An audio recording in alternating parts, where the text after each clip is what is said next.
दोस्तों नमस्कार। दोस्तों मैं सतबीर सिंह अपने यूट्यूब के भारत लिंक ग्लोबल चैनल पर आपका स्वागत करता हूं। दोस्तों हमारे देश के नेता है ना, ऐसे-ऐसे बयान देते हैं और ऐसे-ऐसे कारनामे कर देते हैं कि वो समझ में ही कई दिन बाद आते हैं कि ये हमारे नेताजी ने कहा तो कहा कैसे और अगर ये काम किया तो किया कैसे।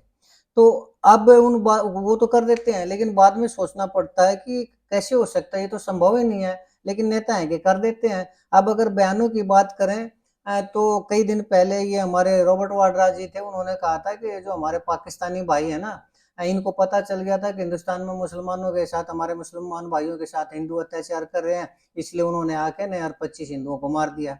अब आज जो चिदम्बरम जी थे, पहले जो वित्त मंत्री हुआ थे, उन्होंने कहा कि पाकिस्तान से तो वो पहलगाम वाले आतंकवादी वो आए ही नहीं।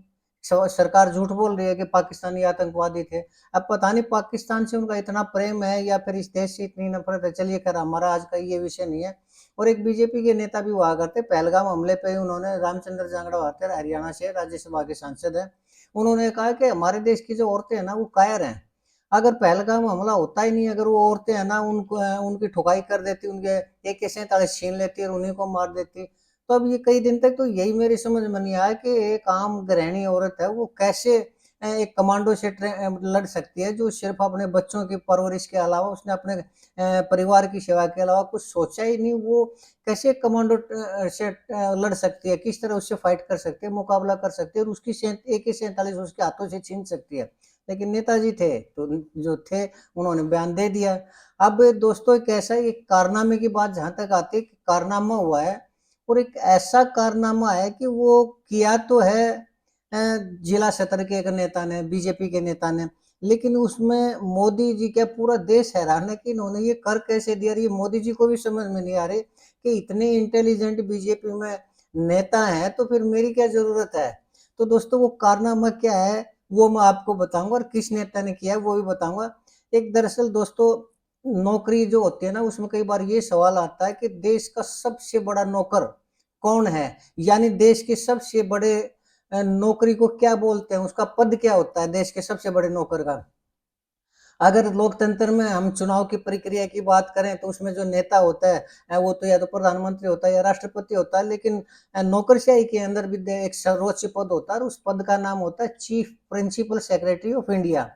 और वो जो chief principal secretary of India है वो देश के यूपीएससी का एग्जाम क्लियर करने के बाद ही बच्चे उसमें आईएएस में जा सकते हैं और आईएएस के बाद लगभग 30 से लेकर 33 साल की सेवा के बाद, यानी पूरी नौकरी में उसका रिमार्केबल काम और बहुत बढ़िया अनुभव, हर एक प्रमुख पद है वो उनके प्रमुख पद पर काम कर चुका है और यानी सबसे जो सीनियर आईएएस अधिकारी होता है, प्रमोशन करते करते पाते पाते धीरे धीरे वो उस पद पर जाता है और 30-33 साल के बाद अगर उसके अंदर योग्यता है, देश का जो सबसे बड़ा योग्य व्यक्ति है, तो उसको प्रिंसिपल सेक्रेटरी ऑफ इंडिया लगाया जाता है। और वो प्रिंसिपल सेक्रेटरी ऑफ इंडिया वो डायरेक्ट प्रधानमंत्री को सलाह देता है, उनके बारे में बताता है, प्रशासनिक कार्यों के बारे में बताता है, तो इतना बड़ा पद है। लेकिन सबसे पहली बात तो ये है कि प्रिंसिपल सेक्रेटरी जाने की बात तो दूर ही, आज हमारे देश के जो हर युवा का सपना होता है यूपीएससी क्लियर करने का और वो नहीं कर पाते। लगभग हर साल 20 से 30 लाख जो युवक हैं वो एग्जाम देते हैं यूपीएससी का, लेकिन उनमें से महज कुछ 100 ही उस पे में सफलता कर पाते हैं और वो फिर अपनी जिंदगी में काम करते करते करते करते उस पद पर पहुंच जाते हैं। लेकिन हमारे देश के जो नेता है ना, नेता ऐसे कारनामे कर देते हैं कि उनके सामने ये जो एक्सपीरियंस और पद का नाम और ये कोई मायने नहीं रखता। अब वैसे तो एक लिटिल एंट्री होती है, मोदी जी ने ये कर दिया था, बच्चे नेताओं के बच्चे हैं उनको चुपचाप चोर दरवाजे बैक एंट्री से उनको कैसे आईएएस बनाया जाए, तो उसने लिटिल एंट्री के नाम पर एक पद सर्जन कर दिया था। और शायद वो उसके बाद, अब शायद हो सकता है वो वापस ले लिया गया फैसला या फिर अब भी ऐसे हो रहा है, वो शायद उसके बारे में मेरे को ज्यादा ध्यान नहीं है। लेकिन आज का जो कारनामा ना वो मैं आपको बताना चाहूंगा।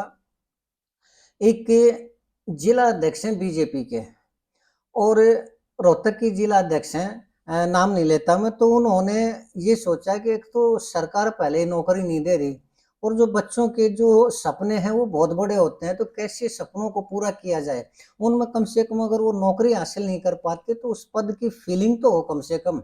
और उनकी ये सोच में दाद देता हूँ कि वास्तव में सही है, और ये सोचना कोई इलीगल भी नहीं है, और वो इलीगल काम मेरे हिसाब से करते भी नहीं, क्योंकि वो एक एडवोकेट भी है, कोर्ट के अंदर एडवोकेट है।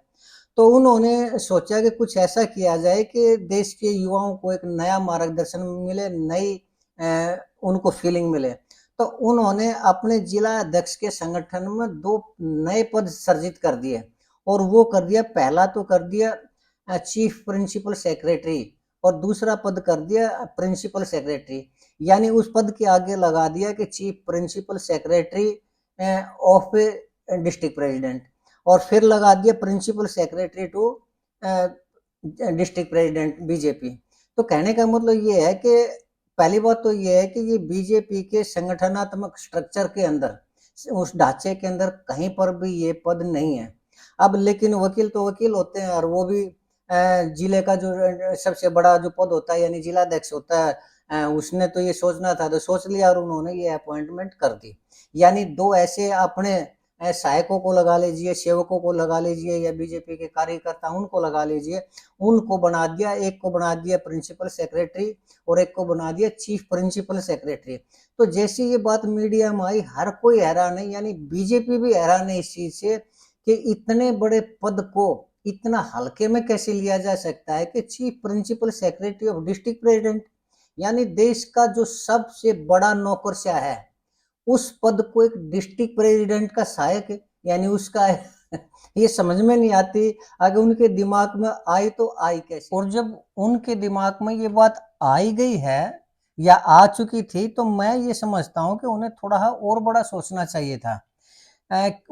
उनको 3 पद और सृजित करने चाहिए थे। अभी तो 2 पद थे, 3 पद और होते और इनसे भी बड़े सोचते। और वो 3 पद मेरे हिसाब से तो ये हैं कि अगर वो ये सोचते कि prime minister to district president एक पद और होता, और इसके अलावा 2 पद और, प्रेसिडेंट टू डिस्ट्रिक्ट प्रेसिडेंट और एक vice president to district president. अगर ये पद भी वो सोच लेते, अगर इनके दिमाग में ये बात भी और आ जाती, तो माशाअल्लाह क्या कहना था इस चीज का।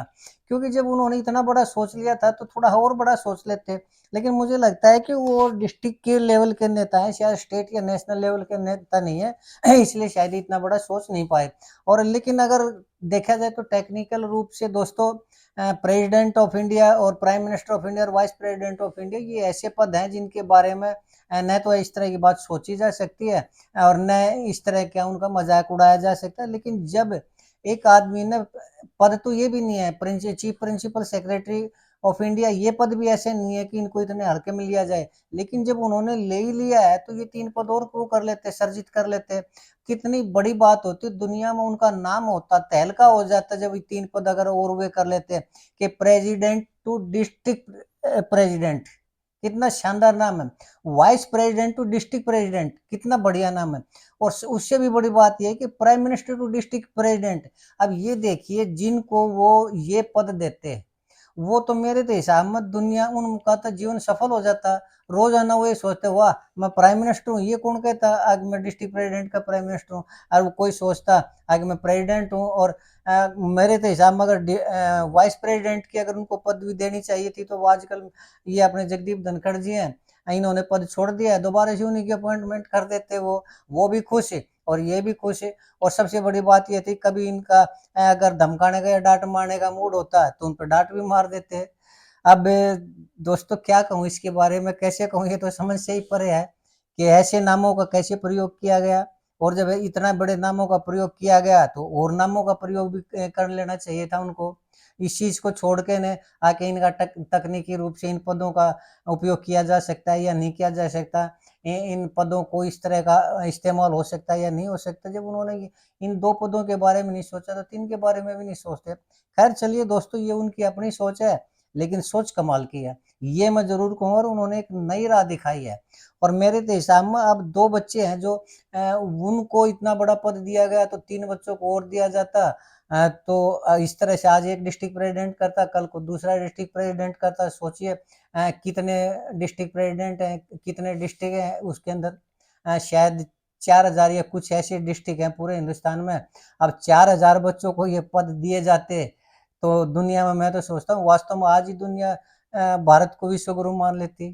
खैर चलिए दोस्तों, ऐसा होना तो नहीं चाहिए, क्योंकि ये इतने बड़े पद हैं, इन पदों को इतना छोटा नहीं साबित करना चाहिए, इतना छोटा उनको नहीं सोचना चाहिए। इसके लिए पता नहीं उनके दिमाग में क्या था। मेरी तो अपनी सोच है कि पदों का जो खासकर सम्मानीय पद है, उनको कमतर नहीं करना चाहिए। उन पदों का मज़ाक नहीं उड़ाना चाहिए, मेरा ये कहना है। बाकी ये है कि बीजेपी जाने और हमारे नेताजी जाने, हमारे डिस्ट्रिक्ट प्रेज़िडेंट महोदय जाने, हालाँकि मेरे उनके अच्छे संबंध हैं और मेरे हिसाब से तो बहुत नाइस आदमी है, इंटेलिजेंट आदमी है, एडवोकेट आदमी है। ख़ैर उन्होंने सोचा होगा, जो भी सोचा होगा वो उनका अपना सोच है। अब पत्रकारों की अपनी सोच है, बीजेपी की अपनी सोच है, ज़रूरी थोड़ा है कि वो मैच करे। चलिए दोस्तों, आज के लिए इतना ही। मुझे उम्मीद है कि आपको मेरा ये वीडियो पसंद आया होगा। अगर आपको लगता है कि मैं ठीक ही बोल रहा हूँ या ठीक सोच है मेरी, तो मैं चाहूँगा कि आप मेरे इस वीडियो को लाइक करें, शेयर करें दोस्तों। अगर आपको लगता है कि गलत आकलन था, तो भी मैं आपसे निवेदन करना चाहूँगा कि आप मेरे को कमेंट ज़रूर करें, ताकि अगर मैं गलत हूँ तो मैं अपने आप को करेक्ट कर सकूँ।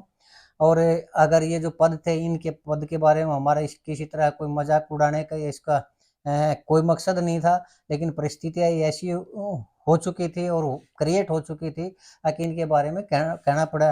बाकी ये जो पांचों पद है, ये बहुत सम्मानित पद हैं और किसी भी आदमी को इस तरह के पदों का अपमान नहीं करना चाहिए। दोस्तों, आज के लिए इतना ही। चलते चलते एक निवेदन करना चाहूँगा कि आप मेरे इस वीडियो को लाइक करें, शेयर करें दोस्तों, कमेंट करें और मेरे इस चैनल को सब्सक्राइब ज़रूर करें दोस्तों। इतना मैं निवेदन ज़रूर करना चाहूँगा। आपने मेरा ये वीडियो देखा, इसके लिए आपका बहुत बहुत धन्यवाद। नमस्कार, जय हिंद, जय भारत।